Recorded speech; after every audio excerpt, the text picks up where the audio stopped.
What's up guys, welcome back to another episode of the QPR Career Mode. I apologize for the lack of videos over the last week. My HDMI cable broke, so I couldn't record or play or do anything. But we came back with a bang. Huge 5-1 win at home to Birmingham there. If you didn't watch the last episode, you would have missed our huge game against Villa at Villa Park, which we unfortunately lost. And that loss allowed Stoke to overtake us. And their goal difference is also slightly better than ours right now, but a 5-1 win would obviously boost ours quite a lot, and made sure that we stayed within 3 points of them before our next game against Nottingham Forest, who are underperforming a little bit in this season. Obviously in real life, Nottingham Forest are a team who do get in and around the playoffs most of the time. I think they're going strong this season as well, but in this game they're not doing too well. They were just outside the playoffs, but they did manage to beat us at home, so that was our first home loss in quite a while. It was unfortunate because, like I said, Stoke had really turned on the gas and were coming after us, and we did need to win this, I think, but unfortunately we couldn't. Luckily, Sheffield United haven't been great over the last few games either, though they've been dropping quite a lot of points, and yeah, they had 46 points quite a while ago and they haven't managed to accumulate any more. But we had Sheffield United in just a few days time, but before that we had Swansea away. I decided to field a weakened lineup because obviously I wanted everyone rested for that big game against Sheffield United. We did manage to beat Swansea 3-1, so obviously we're just a better team than them, and the second team brushed them aside pretty easily. But we played Sheffield United in the last episode as well, a big 3-0 win away at Bramall Lane, but now obviously they're coming to our stadium, so we should be doing just as well, if not even better. They obviously play their 5-3-2 formation, but just 5 minutes in we had the first chance. Morris there, shot was pretty central, but made the keeper make a good save nonetheless. But from the corner, De La Vega here got the ball at the edge of the box, and the keeper again managed to save it.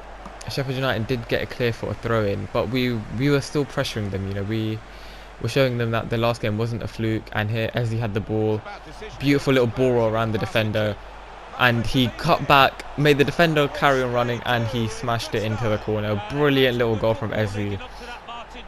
He's been our star player this season, as he was last season. Really good goal there. I hadn't played FIFA for a few days, so I thought I'd be worse, but that goal was really nice. It's such a good goal, man. I'm really proud of that goal, I'm not gonna lie. But that was his 12th league goal of the season, and we took the lead very early on. 10 minutes later we had another chance. Ezzy here on the ball again, tried to play it through to Morris, pass was blocked, but it went back to Ezzy and he smashed it into the near post, into the back of the net, and we went 2-0 up.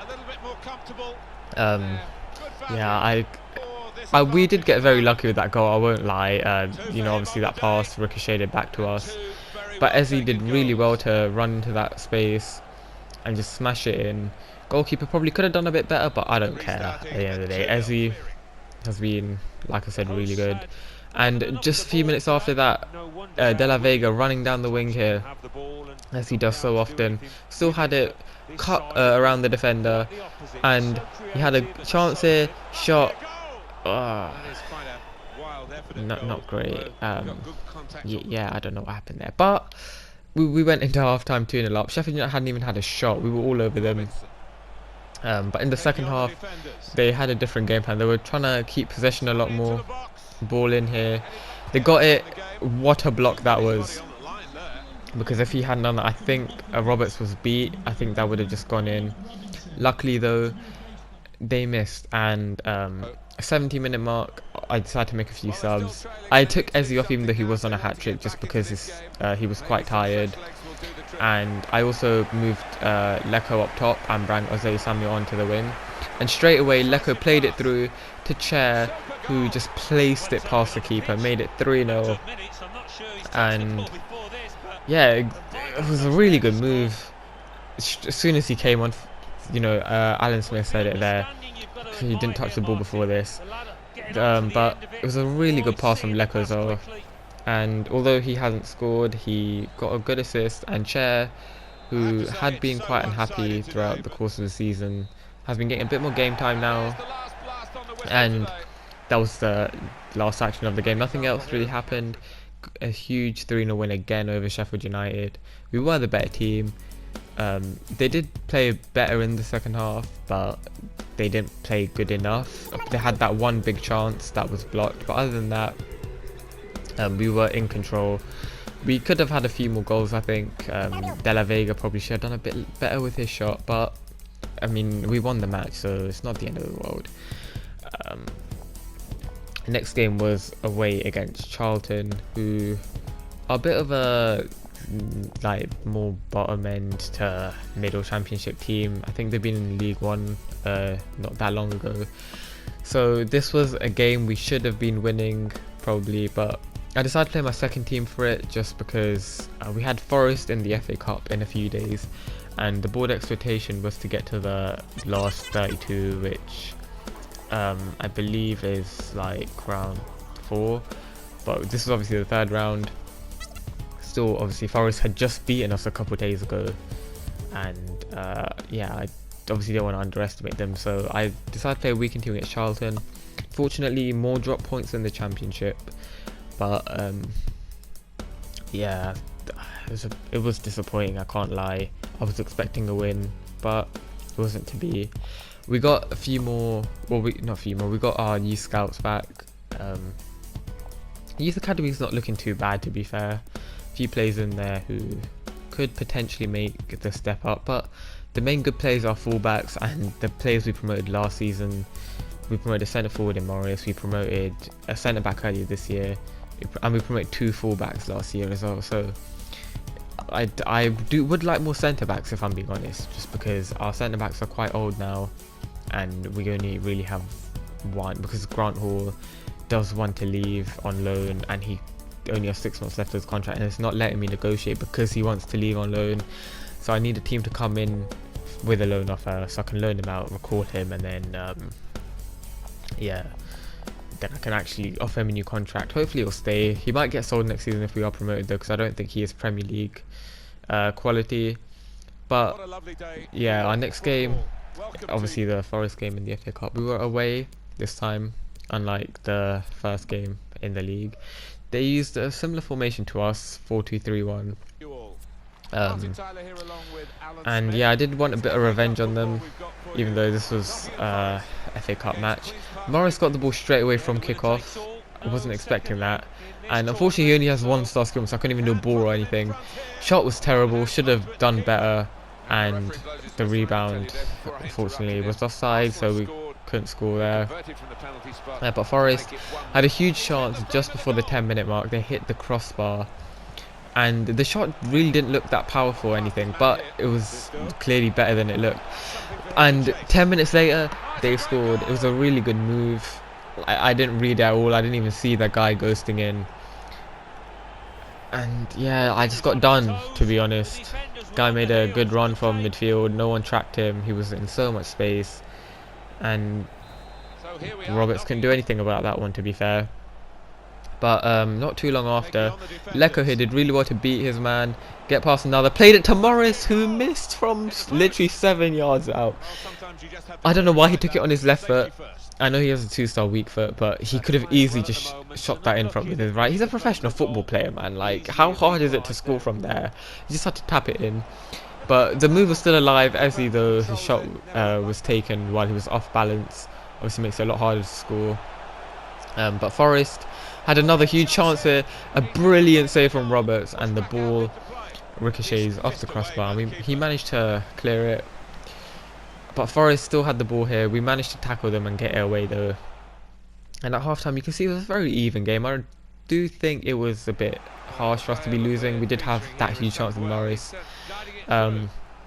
Second half, another chance. Leko beats his man with the ball roll, gets past another, plays it into the middle, and Morris had another huge chance, but he hit it straight at the defender on the line.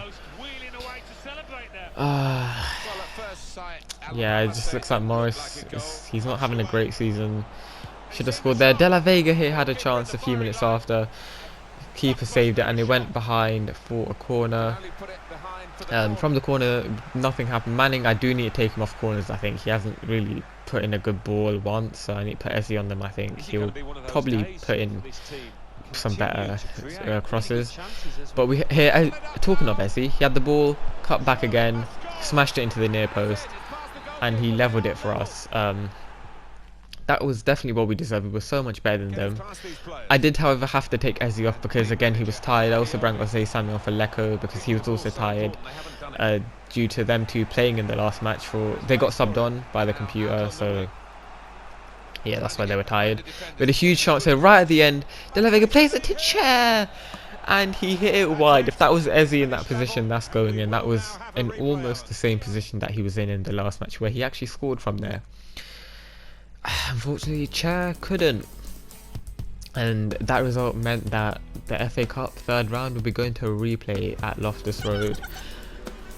I can't believe we didn't win that, man. We had so many good chances. Obviously, Forest did have a few good chances as well, but I do think we could have taken that, and we should have taken that, because we don't really have a lot of squad depth to be going into replays and stuff. But you know, what can you do? We're gonna have to now. It's just, I was really pissed that we didn't win that, man. I remember it was so annoying. The players are developing well in training though, and we're now into the transfer window as well. If we don't have any money though, so I can't really buy anyone unless we sell someone, and nothing's gonna happen, unfortunately. But we did get a loan offer for one of our youth players from last season. So, I forgot we promoted him as well. I did decide to just loan him out because I don't think he'll be playing for us, not this season anyway. He's very low rated, and yeah, I was like, yeah, might as well loan him out. If we need to recall him, we can. But we did have an offer for Scowen, which I did reject because we don't really have that many centre mids who are good. But yeah, it's not really ideal to sell him. And we end the episode in 4th place. We didn't drop down anywhere, but Brentford only 3 points behind us. Sheffield United are now in 8th. They, like I said, they're still on 46 points. They're off the pace now. But Stoke City have managed to catch Norwich almost, and it's insane they're on a form they've been in, because Villa and Norwich were flying way above everyone else. But yeah, Stoke have turned on the gas fully. Anyway, hope you guys enjoyed the episode. If you did, make sure to like, comment, subscribe, share it if you want as well. I appreciate all the support, and I'll see you next time.